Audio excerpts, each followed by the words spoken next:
certainly been a prouder moment for any manager to lead his team out as Bill Shankly and Bertie Mee are doing now. This is the moment.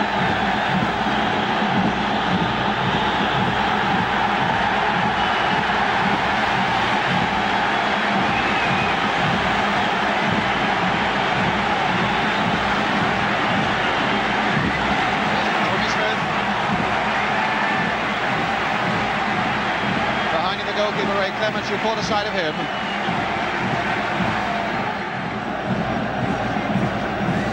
There's Bob. Charlie George. There's Bob McNabb.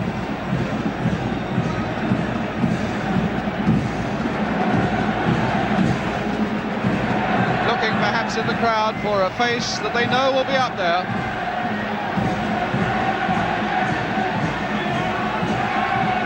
Peter Storey only passed fit yesterday after he turned an ankle over last Saturday. Oh, and Larry Lloyd has seen his family. We saw them earlier ourselves in our ITV presentation. 6 brothers, 2 sisters have come up in that minibus from Bristol to see him. Here's Charlie George, only 20. See Ian Callaghan on the far side, and Alec Lindsay, Georgie Armstrong for the Arsenal on the near side, Chris Lawler giving a wave. Peter Simpson.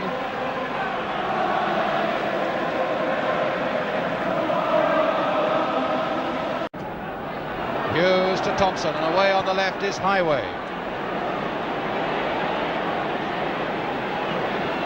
Still Highway, dangerous indeed! Oh, goal! Oh, that's the goal!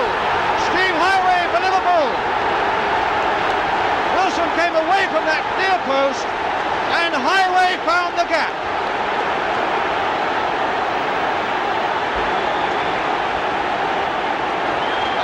Has done so little in the game, has made the one big strike. And here it is now. It's the first time he's taken his man on in the game. He's streaked for that line, which he loves doing. Bob Wilson had come too far off his post there, and it was in on the near post. Really, a goalkeeper shouldn't be beaten like that.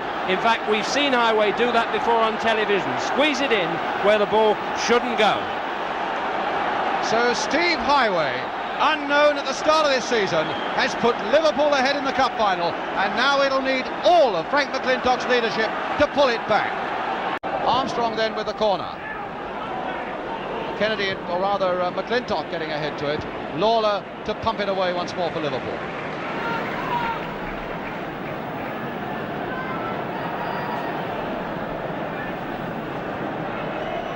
Kennedy. George and Kennedy again. Radford back over his head. Kelly is right in there, playing much more as a striker in this extra time, and it's there! George Graham! It's George Graham who got the touch and makes it 1-1.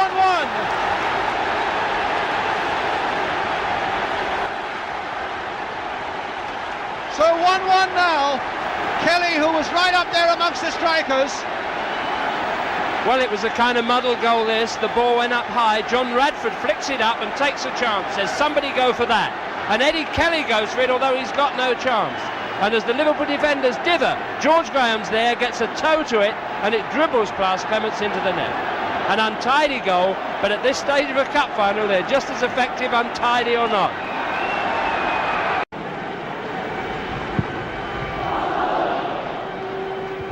Graham, Radford, Charlie George.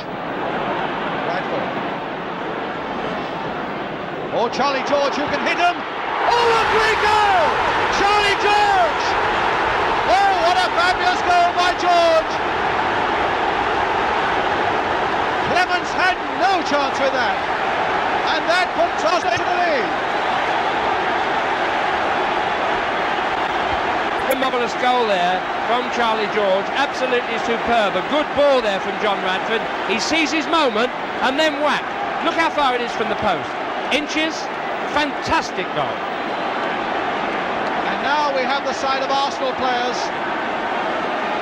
on the ground. Graham was down, Rice was down, they're on their feet again, and the Arsenal crowd are absolutely delirious because Arsenal now are less than 10 minutes away from doing the double.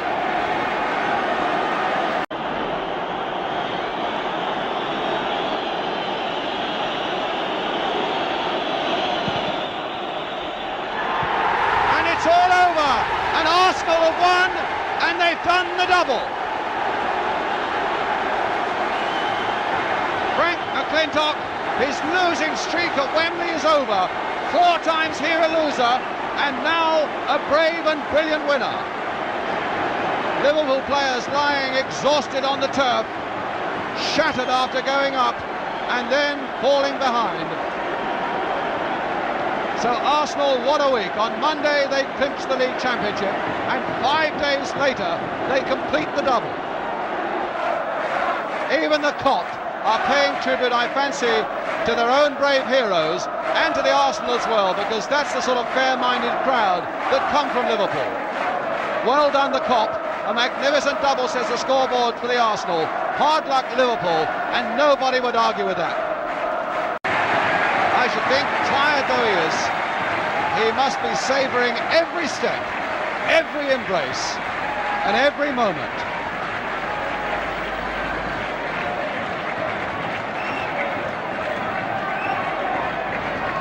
What a week.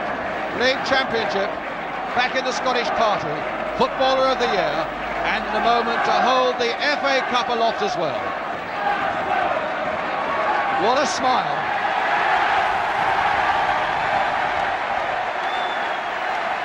From His Royal Highness the Duke of Kent, the cup goes to Frank McLintock and the Arsenal.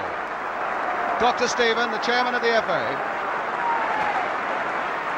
Her Royal Highness the Duchess of Kent, and there it is for that wonderful crowd of Arsenal.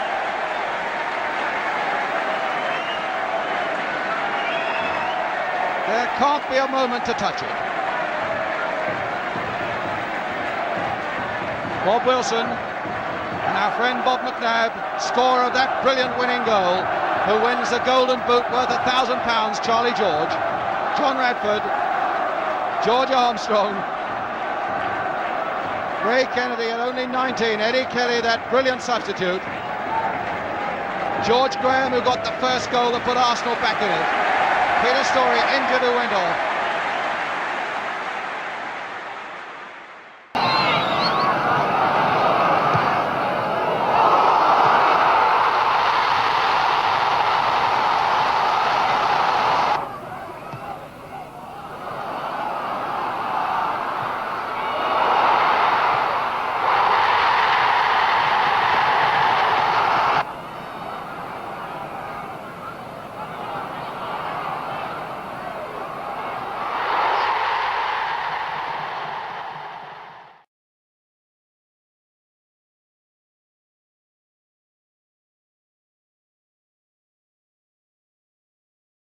Morgan, blocked by Jackson. Rio feeding it in for Jordan. Dalglish away over to the left, and Jordan's going on his own. Brings Hunter to him, the cross in for Pettigrew, must go for Gamble. Goal number 1, yes! Archie Gamble. Archie Gamble, 1-0. Donachie now for Jackson. Jordan in there again behind Ireland. Looking for Dalglish. Shot on for Masson. 2. John Masson. Beautiful goal. That's as good as you'd like to see in any game of football anywhere. Nicol. Not a good ball out. And into Masson. Beautiful stuff. Little chip in for Rioch at the dummy for Dalglish. Number 3. 3-0. 7 minutes into the second half, and 3-0 the score to Scotland. The architect of that, John Masson. It's swung in towards Rush, and a very good ball too. Oh, that's superb finishing by Ian Rush, and that's goal number 29. Jenkins coming onto the near post. Blissett just behind him. Blissett gets up, there's a flick on there, Barnes tries to make it, and Jenkins, I think it was already over the line by Barnes. John Barnes got it in. Oh, and Jenkins got a flick, and Waddington just got it at the second attempt, did he? Or was there an appeal by the Watford players? And it would appear that the referee has given a penalty, and if that's for handball... penalty now to be taken by Luther Blissett. Having a conversation first with Andy Peake. He always turns the other way, Blissett, before he takes them. Oh, great stop by Wallington, but Blissett puts it in. Oh, well, how many more things can go against Leicester?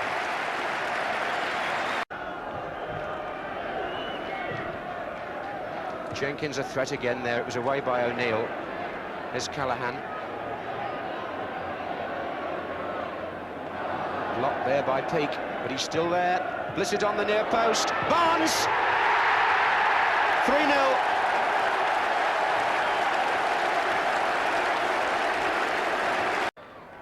Peake is now pushed into the centre as well. Still Lynex. Oh, and turned in by Melrose. But Watford was standing when they should really have been marking. Satisfied. Stewart with a shot into the wall. And cross!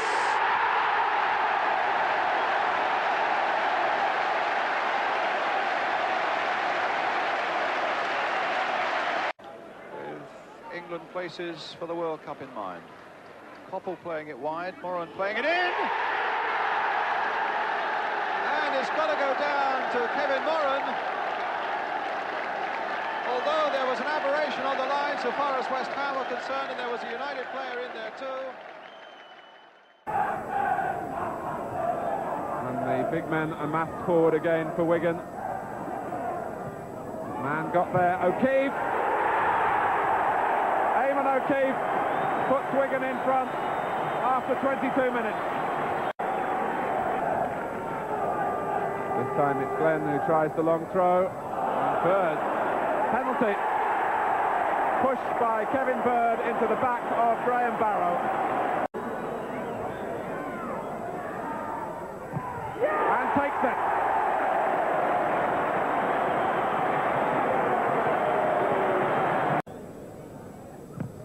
Went in by Nicholson. And the header from Adrian Burrows. Mansfield calling Caldwell back onto the end of the wall. O'Keefe gets the hat-trick and recaptures the mood. And Wigan Athletic are now officially promoted into the third division. This is their fourth season as a Football League club.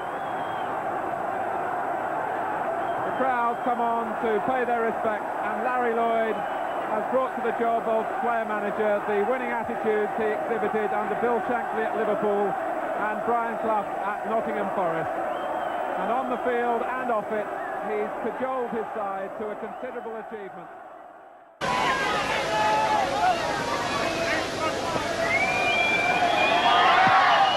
Oh, what a dreadful kick. A chance surely for Campbell if he can lob Lee. Has he made it? He's made it. He has.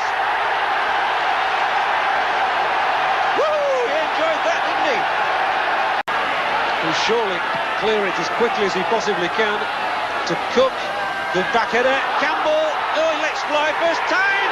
Oh, what a way to finish the season. And Bobby Campbell is up in the crowd.